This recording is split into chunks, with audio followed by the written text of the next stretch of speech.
Assalamualaikum dan salam sejahtera. Semalam, 12 pegawai SPRM telah serbu pejabat Peguam Muhyiddin Yassin. Rosli Dahlan, peguam tersebut, bukan saja peguam kepada Muhyiddin Yassin, tapi masa dulu dia peguam kepada satu MDB.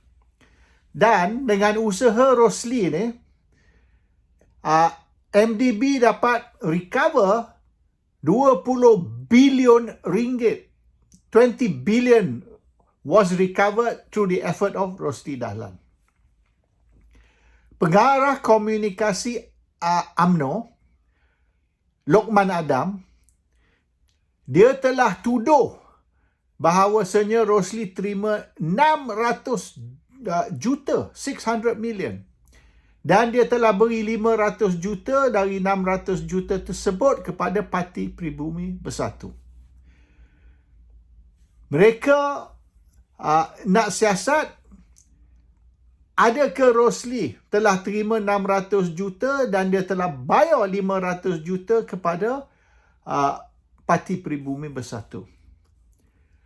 Kalau mengikut kelazimannya, usaha ataupun kejayaan Rosli mendapatkan kembali 20 bilion ringgit duit satu MDB, bermakna Rosli boleh terima di antara 100 hingga 200 juta legal fees, between 100 to 200 million legal fees. Tapi Rosli dibayar hanya 2.4 juta sahaja. Dia ambil token saja. Dan dia ambil 2.4 juta ni khas untuk nak bayar balik kos terbang sini, terbang situ, sebab Rosli terpaksa terbang ke seluruh dunia, di UK, di Europe, di USA, untuk nak membuat kes dan untuk nak saman mereka yang telah terima duit satu MDB atau telah curi duit satu MDB untuk nak mendapatkan balik. Dan beberapa tahun punya kerja ni, akhirnya satu MDB dapat kembalikan 20 bilion. Tapi Rosli tidak terima 100 hingga 200 juta legal fees. Dia dapat 2.4 million sahaja token, only to cover cost. Tapi Lokman kata Rosli terima 600 juta dan 500 juta dari itu telah diberi ke Parti Pribumi Bersatu. So bermaknanya ada money laundering. Dan SPRM nak siasat di bawah Money Laundering Act, ada ke tidak ini berlaku. Mereka 12 pegawai SPRM juga cuba mendapatkan dokumen-dokumen lain, tapi Rosli tegas. Dia kata hanya dokumen berkait dengan satu MDB boleh diambil alih, boleh diambil keluar dari pejabat. Dokumen terlibat dengan kes Muhyiddin, mereka tak boleh sentuh. Dia tegas, dia tak bagi ambil. Ini bukan kali pertama Rosli ini berperang dengan SPRM. Tahun 2007 sekali lagi, sebelum ni lah, dia telah bergaduh dengan SPRM sebab SPRM masuk ke pejabat dia masa tu, esokkan tu nak raya haji, dan telah gari dia dan bawa dia masuk lock up. Dan tindakan SPRM semasa tu kasar, sampai Rosli tercedera lah. So dia saman. Rosli saman SPRM dan dia menang. Dan SPRM terpaksa bayar ganti rugi, atau kerajaan terpaksa bayar ganti rugi dan telah terpaksa minta maaf kepada Rosli. So this is the second time yang SPRM ni duk target Rosli. Dan yang mereka bengang sangat ialah kes terhadap kerajaan terhadap Muhyiddin Yassin ditendang keluar oleh mahkamah. Mahkamah kata kes ni tidak berasas, tidak ada bukti, dan hakim telah menolak kes ini. So diorang ni boleh dikatakan sekarang ni nak target Rosli. Rosli ni jadi sasaran untuk tindakan. So mereka bukan saja ni nak ambil semua dokumen-dokumen berkait dengan satu MDB, tapi mereka cuba ambil dokumen yang lain yang berkait dengan kes Muhyiddin, tapi tak berjaya. Sebab mereka tidak ada alasan untuk nak ambil apa-apa dokumen atau fail yang berkait dengan kes lain selain daripada kes satu MDB, iaitu kes Muhyiddin, kes macam-macam lain ni, dia orang tak boleh sentuh dokumen-dokumen. So nampak sangat Rosli ni is a victim lah. A victim of political persecution, dan kemungkinan dia akan di-charge. So he's also going to be a victim of selective prosecution. Tindakan revenge ni terhadap Rosli ni ialah kerana Rosli ni peguam kepada Muhyiddin. Jadi mereka nak senyapkan atau nak sekat Rosli dari mengambil kes-kes lagi. Sebab kalau Rosli didakwa, maknanya Rosli tidak lagi boleh bertindak sebagai peguam. Tapi tuduhan dia, Rosli terima 600 juta dan 500 juta diberi ke Parti Pribumi Bersatu tu tidak berasas. Dan dokumen yang ada hanya menunjukkan Rosli terima 2.4 juta sahaja legal fees, yang boleh dianggap sebagai rendah banding dengan kerja yang dibuat bernilai 20 bilion. Dan kalau ambillah kelazimannya 5 hingga 10% lah legal fees, bermaknanya Rosli boleh terima 100-200 juta senang-senang, tapi dia hanya ambil 2.4 million. Tapi tuduhan yang Rosli dapat 600 juta dan 500 juta diberi ke Parti Pribumi Bersatu datang dari Lokman 2 tahun dulu. Sekarang baru SPRM nak siasat kes ini. Dan Rosli telah pun membuat laporan polis dan saman fitnah Lokman Adam. So bermaknanya Rosli sudah bertindak tentang tuduhan ini, tapi mereka tidak bertindak atas laporan Rosli. Dia bertindak atas ceramah Lokman.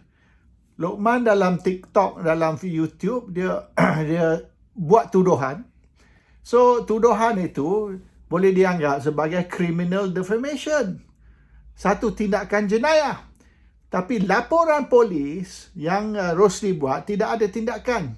Apa yang Lokman bercakap, dan Lokman tidak buat apa-apa laporan ataupun official report. So dia ambil tindakan di atas ceramah Lokman, tapi dia tidak ambil tindakan di atas laporan polis Rosli. So sekarang ni SPRM boleh bertindak terhadap Rosli, dan mereka nak rampas semua dokumen dalam pejabat. Tapi nasib baik Rosli kebetulan balik ke pejabat, dan sekat mereka dari ambil apa-apa dokumen lain yang tidak berkait dengan satu MDB. The basis of the action is Rosli dituduh terima 600 juta dan dia dituduh juga memberi 500 juta tu kepada Parti Pribumi Bersatu. So as far as SPRM is concerned, ini kes money laundering, kata mereka. So kalau mereka jumpa bukti, atau mungkin mereka tidak jumpa bukti pun, mereka akan tangkap dan charge Rosli atas jenayah money laundering. Tidak semesti mereka jumpa bukti baru charge. Kes Muhyiddin tak ada bukti, charge. Tapi hakim tendang keluar kes tu, sebab hakim tidak boleh benarlah kes ni berjalan oleh kerana tidak ada bukti. So kemungkinan kes Rosli ni mereka tidak akan bertindak berdasar kepada bukti, tapi charge dulu, dan mungkin mereka akan cari bukti kemudian, sama macam kes Muhyiddin. Mereka charge dulu dan mereka beritahu hakim mereka akan cari bukti kemudian. Semasa kes ni berjalan, kemungkinan bukti tu akan muncul. So Rosli's case pun lah. So ini kali kedua in fact. Dulu tahun 2007 SPRM dah kena kan dah Rosli ni, dan pegawai SPRM yang bertindak ganas dan zalim. Malam raya haji tangkap dia, gari dia masuk dalam lokap. Dah tahu dah besok raya haji. Sebab apa tangkap malam raya haji apabila mahkamah tutup? So bermaknanya mereka sajalah nak simpan Rosli satu malam dalam lokap sebelum bawa dia untuk di-charge. And Kevin Moraes, pegawai SPRM yang bertindak terhadap Rosli tu dah mati. Dia dibunuh dan mayat dia dimasuk ke dalam tong dengan simen.